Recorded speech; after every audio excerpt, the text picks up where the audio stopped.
Greetings to all panelists and Chandrababu sir. My name is Tushar. I am a senior research scientist at AI Center of Excellence for Reliance Research. Sir, my question and the proposal in terms of technology specific is related to especially the computation kernels. Anything we do with AI requires these computation kernels. Specifically, currently we use GPUs to solve the AI problems, but in a very sooner future, we will use qubits. I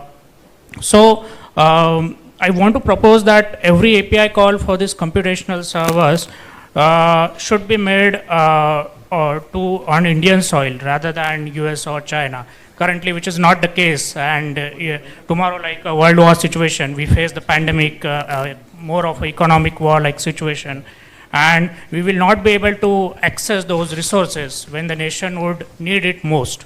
So on a policy level, I want to know your views, and if you feel that this be as a strong proposal that we have a computation servers hosted in the nation and have access to every undergrad student, startup, and other enthusiasts in a democratized way. Can you elaborate further? What do you mean exactly? I'm able to follow. Yes, sir. So, the servers we need to have in our own nation. Yeah. Yeah, that is the. That is where warehousing, all these things, data, clouds, all these things. Yes, sir. Yeah, that is where we have to bring a good policy and secured policy. Now people don't have any belief on existing policies. That's why people are keeping all the data outside the country. That is the biggest challenge. So we have to bring conducive policies. That is also very important. I am in favor of that. All data, India can host it. We are capable. Even foreign countries can host data here. Then so much of benefit also for us. I am in favor of it. Thank you, sir. All these policies, what I am saying sometimes, all our ideas may not reach top people, policymakers. That is where GFST is going to work as a supporting policy decisions, as a NGO, as a pressure group. This type of groups more and more as to emerge. It will become lobbyist also, or creating policies also, giving ideas, everything will happen. Good policies sometimes, marketing also is important. We will work it out. Thank you. Good to know, sir. Thank you. Thank you. Any more questions? Sir, namaste. I am Venkateshwar Rao from Vijayawada. I am international patent holder. Reducing the keystrokes required for inputting characters of Indic languages. This is what my invention, and 2022 December I got American patent in this. So I wanted to put a proposal in front of you, that is the language technologies, computing language technologies, especially for Indian languages. There are 22 Indian languages out there: Telugu, Tamil, Hindi, Kannada, Malayalam, etc. So that's why in coming trends, when we compare with 2011 and 2021, there are massive uses of languages, Indian languages, in the cell phones or in some other computing technologies. And IBM, Microsoft, and big companies also concentrating on these latest trends. That's called localization. So I wanted to put in front of you a proposal. That's what the encouraging local languages in computers, computer technologies. And me also, I have a startup company, that's Sri Tech Nivasa Private Limited. We are going to work in this regard.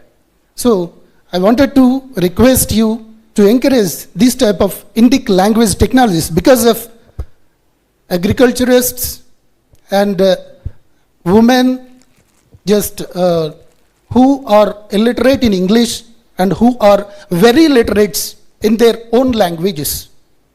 Then only we can encourage themselves in computing trends. That's what my request. Thank you, sir. No, certainly it will develop. I remember olden days. At that time only laptops. Only few people can handle. Even myself and also chairman, IT Rajareddy, we used to debate in Davos with experts how to make it very, very simple, even common man can operate. That is where icons at the time we used to think. Now it is a reality, even common man is using better than us. Exactly. Second one, language. We used to discuss from the beginning. Now local languages also, people are working in that. More and more softwares, all penetration, all these things has to come. All these things demand based. There is a demand, people will come to innovate. It is a reality now. Indian languages are penetrating. It is going to happen. We will also promote. Thank There you. is a lot of difference between 2011 and 2021 in uses. No, another 5 years you will see so much of difference again. With Thank you, ChatGPT also is struggling to work with local languages as of now. Exactly. That will be the biggest revolution in future. If they do properly, then it's a big leapfrog. It's going to happen. Thank you, sir. So we have to end this session. I can allow 2 more questions. This question is, hello? Can you hear me? Yeah. Yeah, please, carry on. This question to Ram and Sriram from EIT. So we are talking about deep technology and a lot of data is collecting, and India has coming to this population, lot of data is collecting. How the regulations and governance is going to happen? Because as someone mentioned, if the data goes to some wrong hand, definitely it's going to be issue. From the EY team, you guys are having any kind of regulations and any kind of measures, or your team is working currently? We just want to understand. And other thing is, in AP and Telangana, a lot of lawyers are available here, and they don't have the opportunities like compared to the other IT or other sectors. So we want to see in the regulation sector, specific to deep technology, is there any options to them if they can study specific courses or if they can concentrate on specific technologies? We just want to hear, because EY team is mostly focused on the audit-related consulting. So, yeah, in fact, I'll just address the last part which you mentioned, right? Audit is just one part of the function which EY or most of the big fours do, right? Audit is just one function. And in the advent of this whole technology explosion which is happening, right? Now most of likes of EY, other big fours also, technology is mainstream now. So technology consulting is the largest practice, if you will, right, in most of the big fours. Now, the data and the policy part, right? As a part of the government sector or a vertical, right, within EY, we work very closely with the Ministry of Information Technology, right? And that's where I was referring earlier to the data related policy. Because going forward, the data generation, the sources itself is going to explode. Every device is going to generate data, and devices have to communicate with each other, and that is very important. So already there is a data policy, as well as there was a question on data residency also. So that policy, EY is already working with some of the ministries. So, and I'm sure other big fours are also, right, because everybody is participating in that. That is already in works. I think the minister sometime back also announced that yes, there is a draft which is coming out, right? But I think that's very important piece, and especially when AI and some of these tools are becoming mainstream and every citizen is using those, that becomes extremely important. So I think it's high time government has to come out with that. So EY is working with the government and the ministries on that. Any quick add? No, I just wanted to say, like, that with reference to EY, when even we are working with quite a lot of different government agencies, the first thing that we look at is the data. So, like, for example, I was being asked to work on give inputs for creating startup policy in one of the states, and in that particular state, it is one state wherein it's one of the most highly, joblessness is there. In that index, it's very high. And wherein when we wrote the policy, especially keeping that in mind, we kept in mind that that the companies, the startups or the companies which are especially working in the skill sector should be given some more advantage than somebody else. Keeping that thing into the mind. So it might sound very simple, but if you are getting in more and more skill development companies, then in that case you are creating that skill deficit. You're closing that skill deficit which was there.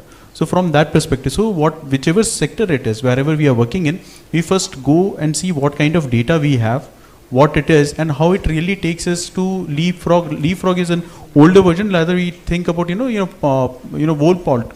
That what can be done in a bigger sense, or what are the best technologies, or what are the best things that the best countries are doing that we can bring in, and it is being done in a very systematic fashion, wherein it's a step-by-step growth which can happen over a period of year, and data of monitoring of that growth is also being monitored at all places. So keeping right from policy creation, policy governance, and the procedures of following them, everything is monitored, wherein we keep data inside, that bringing that, creation, monitoring, everything, we keep data into focus while doing that.